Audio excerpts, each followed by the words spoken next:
Hi everyone! So today I'm going to dye my hair again, and yeah, I'm going to show you guys what's my hair condition right now. And as you can see, I have 1 centimeter regrowth. This will be my episode 2 for my CCO Life series. So I know you are fan of coloring your hair at home. So yeah, I got something for you guys again that you will surely enjoy. So yeah, I'm going to bleach and dye my hair again for the second time around because I will be trying another color. Today, I'm going to do root touch-up and then mag-bleach bath ako. Alam ko Venus retrograde pa, pero I feel so guided sa pagka-color ko ng hair kasi talagang nagpaparamdam sunod-sunod yung mga synchronicities. Join me again for my another bleaching and dyeing session for my hair. So yeah, let's get into it.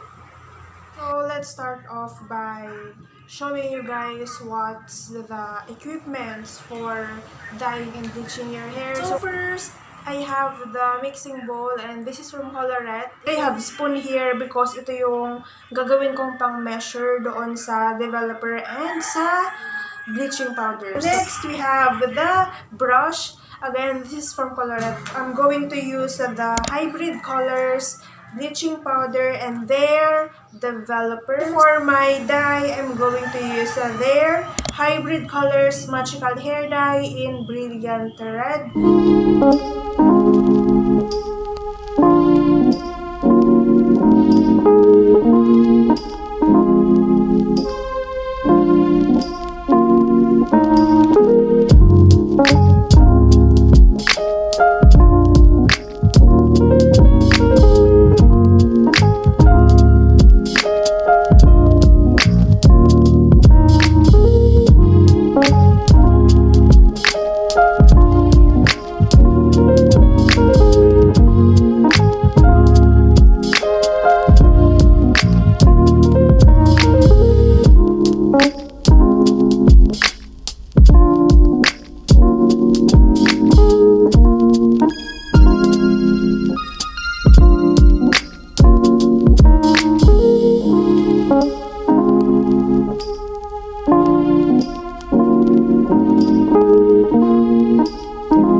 So I'm back again. So here's an update for my root touch. And as you can see, it's very yellow. It's brassy.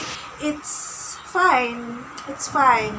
Hi, I'm back. So I'm going to do bleach bath today and I'm going to entangle my hair. So wag niyong kakalimutan na i-entangle yung hair nyo or magsuklay kayo before kayo mag-bleach or mag-dye so that hindi magkaroon ng spotting sa hair nyo. So yeah, I'm going to do my bleach bath session today because ilang araw na rin since nung nag-root retouch ako. So here's my hair right now.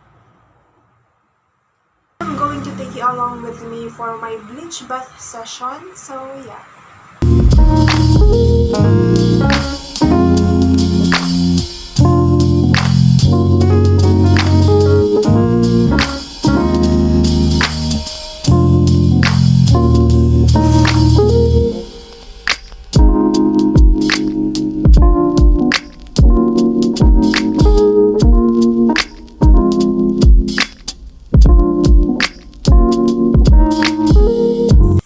So I'm back. Ito yung result ng bleach bath session ko for today.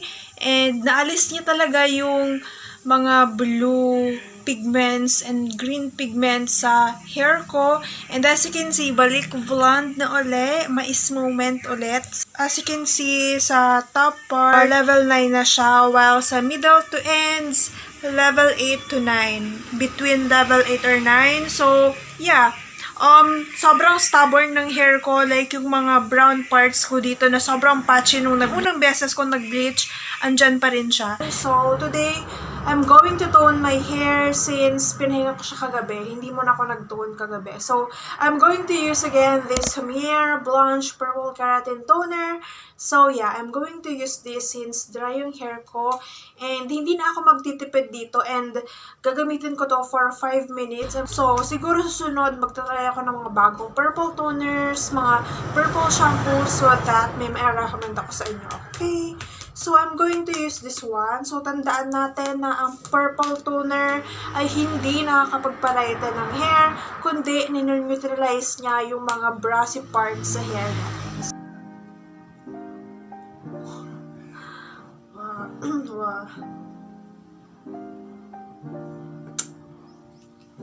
I'm going to apply this to my hair.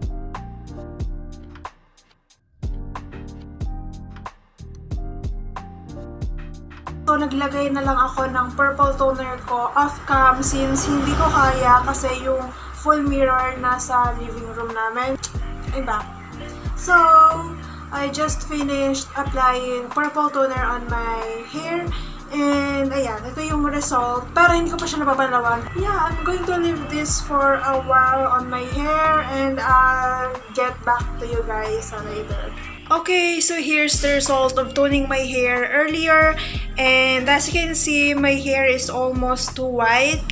Pero kasi yung hair color ko hindi nag-register ng maayos sa camera because sa camera almost white na siya. Pero in person, may mga purple deposit pa siya because of the purple toner. Sobrang halata yung purple deposits from the purple toner. And same din dito sa kabila. Pero, hindi na naman ako nag-worry para doon sa purple deposits ng purple toner kasi maayos ko pa naman siya. Kailangan ko lang itong i-shampoo.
Hi Sisius! Welcome to my second episode for my Sisiu Life series. And yes, I'm back again with another hair transformation video. So yung mga naunang clips ng video na to is process lang yon nung nag-bleach and dye ako ng hair. I just wanted to show you guys what my hair looks right now. Hindi ko binilang kung ilang weeks na tong hair ko pero sobrang vibrant pa rin ang hair ko. So dito sa last part, I'm going to share my review about the products that I used since first time ko silang gamitin.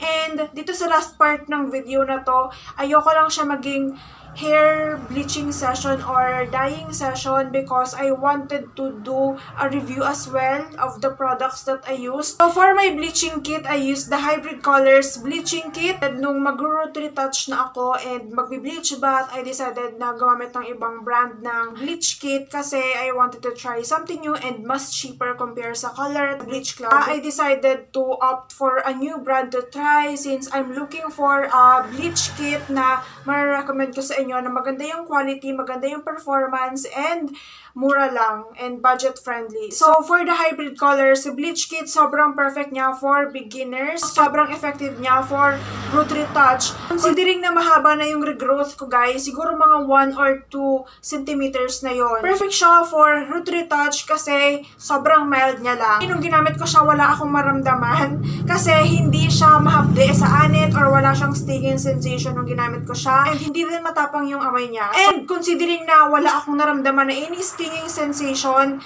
sobrang bilis niya mag-lift. Like, yung 1-inch growth ko, nag-yellow kaagad siya. Kasi diba, kapag bleach, kapag mahapdi siya sa scalp, means to say it's working and mabilis siya mag-lift. Pero yung bleach kit ng Hybrid Colors, wala siyang any stinging sensation. Little to no stinging sensation talaga siya. True to its claims ng Hybrid Colors, which is very impressive. And also, since wala siyang stinging sensation, sobrang bilis pa mag-lift. I swear by this. So, yung fumes ng bleach, maaamoy mo. Pero yung sa bleach kit ng Hybrid Colors, it's very mild. So, yung isang set ng bleaching kit is kasya lang siya sa ganito kaiksing hair. And siguro kapag mga shoulder length or mahaba pa, kailangan 2 to 3 bleaching kits yung kailangan nyo kung full bleach. So, ako kasi, nag-root retouch lang ako, tsaka bleach bath. So, what's the difference between bleach bath and full bleach? So, yung bleach bath, nag-aalis lang siya ng pigment from your previous hair color, kagaya ko na mayroong blue pigments pa. So, yung bleach bath, perfect rin siya sa mga sisius na damage na yung hair and gusto na lang ng minimal damage. Since ako, damage na yung hair ko talaga from my previous bleaching. Sobrang effective niya, basta ayusin nyo lang yung ratio nyo. For the bleach bath, yung mixture niya is anti-dandruff shampoo or yung clarifying shampoo, your bleach kit, and also nilagyan ko din siya ng virgin coconut oil or tender loving care na rin sa hair. Nilagyan ko siya ng oil. So yung full bleach naman, if you are aiming for full blonde, hindi rin ako nag-wash ng hair ko for ilang days after I bleach bath kasi pinagpahinga ko yung hair ko so that maka-accumulate ng natural oils. So that will be all about the Hybrid Colors bleaching kit. So for my hair dye naman, I used the Hybrid Colors Magickal hair dye in the shade Brilliant Red. So redhead was not my initial plan talaga. I was really aiming for something, but hindi ko siya ma-achieve kasi patchy yung hair ko. So, hindi ko siya tinuloy. So, I had to go for red hair na lang since ayun yung pinaka-safe na gawin sa hair ko. Since may shoot ako kinabukasan nun. Sobrang ganda niya sa hair ko. It feels like conditioner lang. It feels like conditioning treatment sa hair ko. Ganun lang yung feels niya. Which I really love sa mga semi-permanent hair dye. Sobrang lambot niya sa hair. Sobrang bango din niya and may cooling sensation siya. Ang sarap niyang gamitin sa hair actually. So, sobrang bango niya. Amoy bubblegum yung fragrance niya. Pero yung consistency niya, nasa runny side siya. Kasi mahirap siyang gamitin kasi kailangan controlled yung paggamit kasi may tendency na hindi kumapit kaagad sa hair and mahulog lang siya sa sahig. So, nung ginamit namin to, sobrang dahan-dahan lang yung paggamit since kailangan control yung paggamit. Since yung consistency niya, nasa runny side siya. Sobrang pigmented. I swear guys, tingnan nyo naman yung hair ko ngayon. Sobrang vibrant. I really love how my hair turns out because it looks like yung hair ni Suho, ni Ningning ng Aespa, si Ariel. It looks hot pink sa camera pero in person, It's bright red. Grabe. Sizzling red talaga siya, mga jay. Yes, that would be all for the Hybrid Colors Magical Hair Dye. And I look forward in trying out more products from Hybrid Colors kasi they are the one na magaganda yung hair products and talagang subok na ng mga CCOs. If you're interested, guys, I'll be linking all the product links down below that I use for my redhead. So I'll be linking it down below in case you wanted to achieve and become a CCO along with me. So yeah, that's it for today's video. I really hope you enjoyed this video and I'll see you guys on my next CCO Life series of videos. Bye! Hey, yo, Todd.